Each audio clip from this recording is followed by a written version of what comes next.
A Secretaria de Comunicação da Prefeitura de Palmeirópolis está com um quadro novo, voltado para os 42 anos de emancipação do município.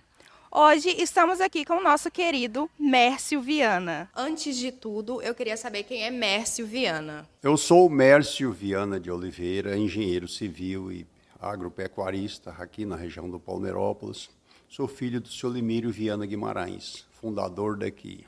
Vim para cá aos 7 anos de idade, em 1959, antes do surgimento do povoado do Palmeirópolis, que a região antes chamava Palmeiras, e nós começamos aqui de mudança em 1959, na fazenda Itabaiana, que pertencia a essa grande região das Palmeiras. Aqui eu comecei os meus estudos, a alfabetização inicial, juntamente com meus irmãos e outros colegas daqui da região. A nossa primeira professora foi a professora Maria Guedes, que lecionava numa sala lá da nossa casa, que era um ranchão de palha, que abrigava todos que passavam aqui pela região, se abrigavam lá em casa, porque não tinha outros moradores próximos. Então, a professora Maria Guedes ela fez a iniciação de estudo, de instrução para todos nós. Na sequência, eu fui até o 4º ano primário com a professora Maria Guedes, depois fui para Paranã, junto com os meus irmãos, estudei lá um certo tempo no ginásio, e de lá fui para Brasília, fiz o meu curso de engenharia civil na Universidade de Brasília, e lá trabalhei a vida inteira como engenheiro, numa das maiores empresas de saneamento do país, uma das melhores, que é a Companhia de Saneamento Ambiental do Distrito Federal. Lá eu fui até a minha aposentadoria, e estando aposentado eu estou aqui na região novamente, em Palmeirópolis e região, tenho fazendas aqui. Nunca consegui esquecer o Palmeirópolis, é o lugar que eu mais gosto, que eu mais amo na minha vida, é isso aqui.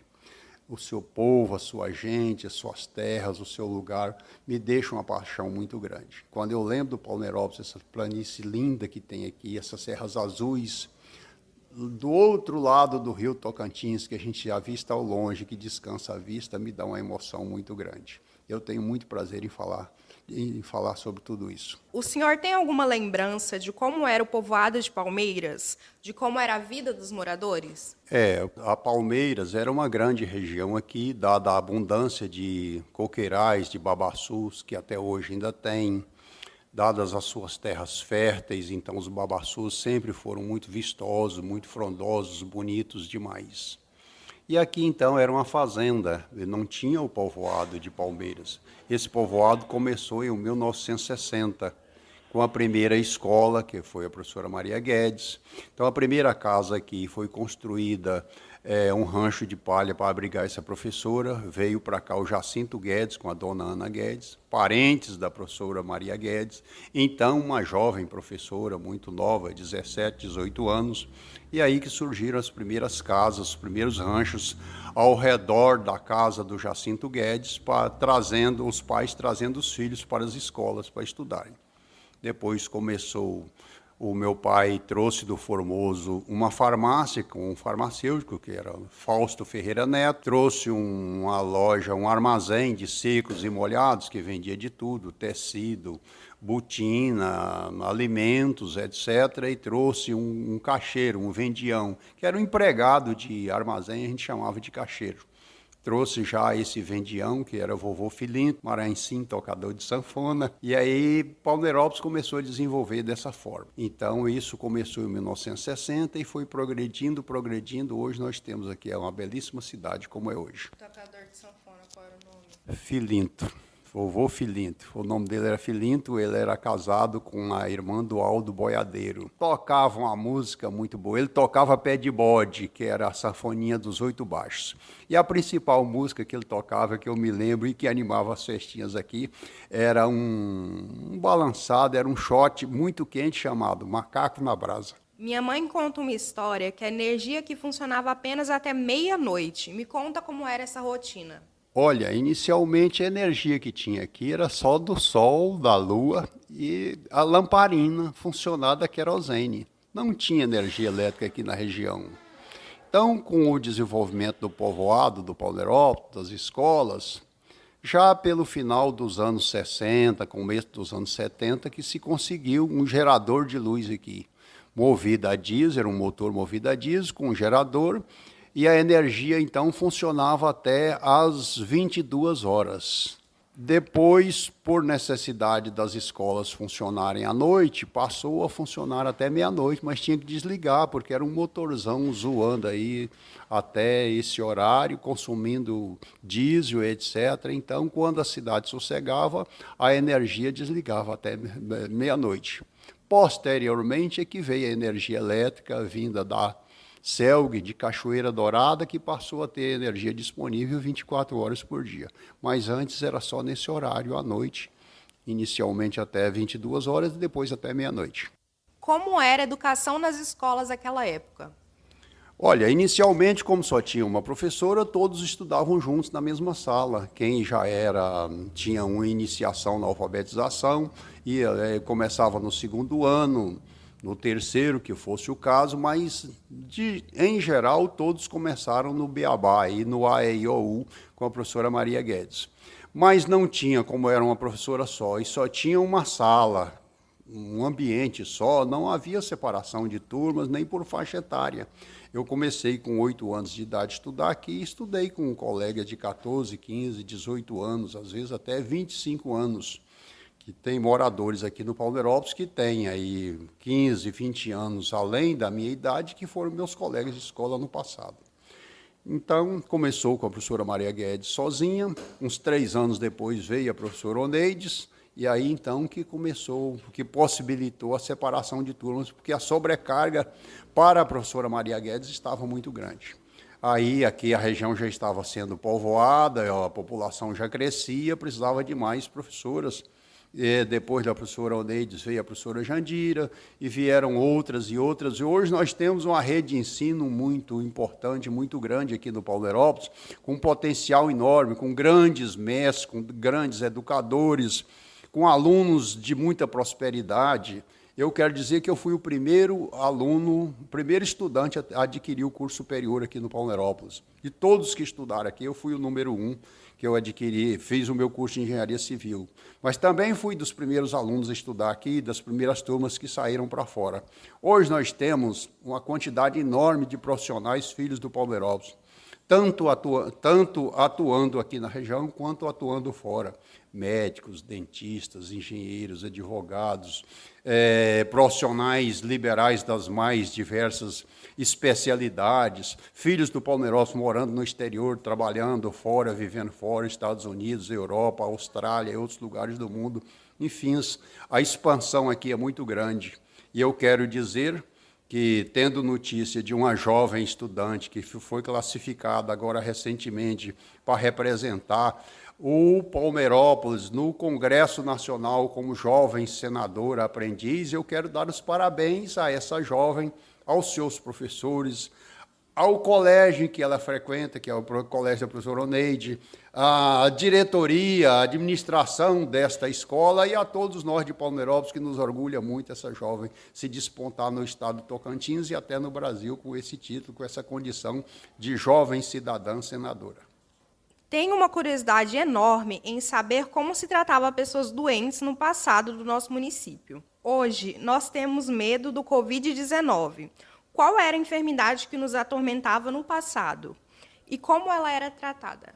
Giovana, no passado não tinham vacina para quase nada. Então, sarampo, catapora, varicela, cachumba, todas essas enfermidades, eu passei por elas. E todas as pessoas da minha idade que aqui viviam também passaram. Então, sobreviveram os mais fortes, aqueles que conseguiram, que tiveram uma resistência orgânica a superar tudo isso. Então, naquela época, a malária era uma doença que acometia demais e que matava muita gente. Outras doenças, como pneumonia, ofendido de cobra, picada de cobra, matava muito. Até hoje ainda mata com os recursos que temos, então naquela época era muito mais frequente essa possibilidade. Acidentes, pessoas que se acidentavam na roça, que um pau caía sobre essa pessoa, ou acontecia qualquer uma outra questão, a possibilidade dessa pessoa morrer era muito grande, porque os recursos eram muito poucos. Hospital melhor aqui, mais perto era Porangatu, 4 horas de viagem, em jipe, traçado, correndo muito, então tudo isso era muito difícil. E um fator importante, mulheres de parto. Vi senhoras morrerem de parto aqui, não é? É uma coisa chocante. Crianças, nos primeiros dias de vida, morriam muito, a mortalidade infantil também era alta, porque não tinha médico, eram parteiras, as condições de higiene eram precárias, a vida era mais difícil, mais pobre, a população era mais pobre, os recursos eram poucos, a questão alimentar era mais fraca, que o Brasil evoluiu e o mundo evoluiu, hoje as pessoas têm muito mais condições de vida, de alimentação, de tudo, de recurso. O governo dá uma certa assistência social que antigamente não dava de forma nenhuma. Então, a vida era muito mais difícil. Às vezes, uma família, uma senhora ia dar à luz, o cara morava, essa família morava distante, dentro de uma mata, num ranchinho lá, numa beira-córrego, e chegava uma parteira lá, correndo a pé ou a cavalo, lá pelas meias-noites, às vezes debaixo de chuva, sem qualquer uma condição de medicação, de conforto, apenas com o conhecimento dela como parteiro, e Deus é que abençoava isso aí tudo, que dava certo, mas grande parte das vezes não dava certo, e essa criança vinha morrer. Às vezes aquela senhora tinha infecção muito forte, ela não tinha feito pré-natal, nunca tinha feito uma consulta, normalmente eram muitos filhos, ela não teve um repouso, um descanso durante a gestação e nem durante o pós-parto também, não é verdade? Então, tudo isso aí eram condições gerais da vida, que não era muito fácil essa vida, sobrevivia de fato os mais fortes.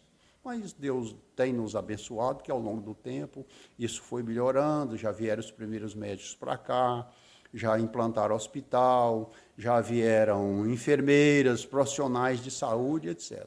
Eu quero ressaltar que, inicialmente, a principal parteira aqui era a dona Zefa, Josefa Galdino da Silva, que era mulher do seu Zezé Augusto, pai da professora Maria Esmerda, da professora Sônia Augusto. Dona Zefa era uma pessoa que tinha um certo preparo da medicina, ela tinha sido enfermeira no Hospital das Clínicas em São Paulo. Então, isso para nós aqui na região era uma novidade muito grande. E ela era uma pessoa muito bondosa, foi a principal parteira aqui que salvou muitas vidas, ajudou muita gente a se salvar.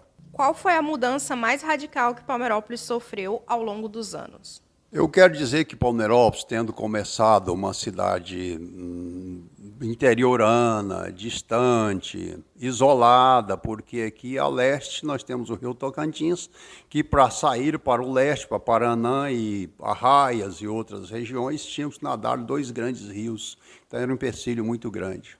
A oeste, para sair para Belém, Brasília, nós temos a Serra Dourada, que precisava de corte, muito serviço e tudo. Então, Palmeirópolis, inicialmente, contou com muita dificuldade no seu desenvolvimento.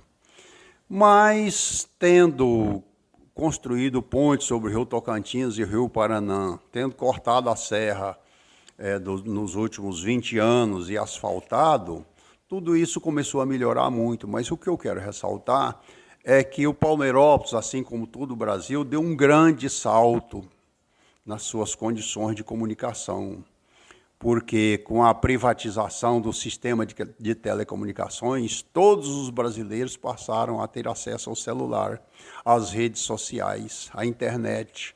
Então, o Palmeirópolis sofreu um grande salto, porque todas as pessoas aqui, possivelmente em média, cada um habitante tem um celular. E esse celular abre as portas dessa pessoa para o mundo. Redes sociais, informações, tudo. Então, os jovens aqui, eles têm muito conhecimento dessa tecnologia, já têm intimidade com o computador, com a internet, com o smartphone, com tudo isso aí. Esse tem sido o grande salto do conhecimento de todos. Significa que o conhecimento está acessível a todos através das redes sociais. Não desenvolve quem não quer. E eu tenho visto que os jovens da nossa região têm desenvolvido bastante. Você conversa com qualquer um jovem aí, ele tem muita informação. Ele não é bobinho mais como era antigamente. Ele sabe de tanto quanto um adulto e tem todas as condições para buscar informação. Qual recado o senhor quer deixar para gerações futuras? Eu quero dizer para os nossos jovens que continuem estudando, continuem desenvolvendo, que o Palmeirópolis, assim como o nosso estado do Tocantins e o nosso Brasil, precisa muito desses jovens desenvolvidos, que continuem estudando, continuem pesquisando, e que não esqueça a nossa região, não esqueça o nosso Palmeirópolis. Palmeirópolis precisa muito dessa gente, precisa muito dessas gerações futuras para continuar o desenvolvimento. Nós precisamos aqui, os nossos futuros prefeitos, futuros vereadores, deputados, senadores, governadores, tudo precisamos dessa gente desenvolvida para tudo isso. Então, o que eu quero dizer é que desenvolvam, estudem para desenvolver, pensem na cooperação, não se esqueçam da parceria. Não se esqueçam da solidariedade, que busquem um rumo espiritual. Eu sou um cara católico, temente a Deus, devoto do meu Deus, e aconselho a todos que sigam uma religião. Nós temos a tradição da religião cristã, se acharem que essa é suficiente, que essa é boa, católico, evangélico, qualquer que seja ela, mas que sigam a religião e que pensem no bem do próximo, do bem-estar do próximo. Ao estarem bem, compartilhe com o seu irmão, com o nosso próximo, esse bem-estar. E assim desenvolveremos bastante com fraternidade e amor a todos nós. Quero agradecer pela presença, senhor Mércio, muito obrigado por estar aqui. E é isso.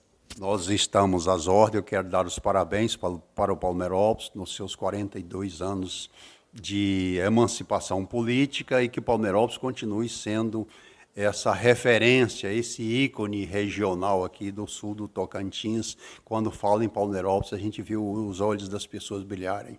Quem conhece tem saudade e fala bem. E quem não conhece, fala, já vi falar no Palmeirópolis. Tenho muita vontade de conhecer aquele lugar, porque aqui é um lugar belíssimo e que nós temos muito orgulho em pertencer a Palmeirópolis. Palmeirópolis, cidade inteligente e sustentável.